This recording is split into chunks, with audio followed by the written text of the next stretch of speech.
এবার আওয়ামী লীগকে ফিরিয়ে আনার প্রতিজ্ঞা এবং এনসিপিকে সংসদ থেকে বের করে দেওয়ার হুমকি দিলেন স্বরাষ্ট্রমন্ত্রী সালাউদ্দিন আহমেদ।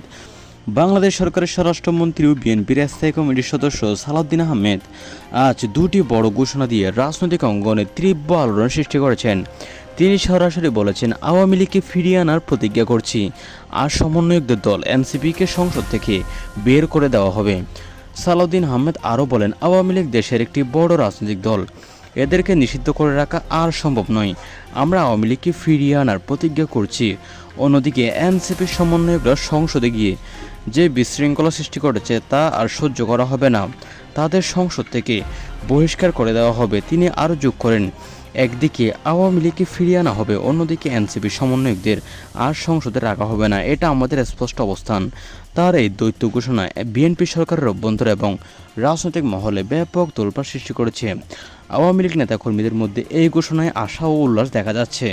অন্যদিকে এনসিপির নেতৃত্বের মধ্যে খুব প্রতিবাদের প্রস্তুতি চলছে।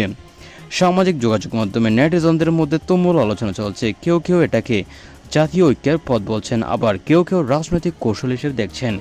বিএনপি সরকারের আমলে এনসিপিকে সংসদ থেকে বের করে দেওয়ার হুমকি এবং আওয়ামী লীগকে ফিরিয়ে আনার প্রতিজ্ঞা দেশের রাজনৈতিক পরিস্থিতিতে এক নতুন মোড়ের সূচনা করেছে। এই ঘোষণা কবে বাস্তবায়িত হবে এবং এর ফলে কী নতুন সমীকরণ তৈরি হবে তা এখন সময় বলে দিবে।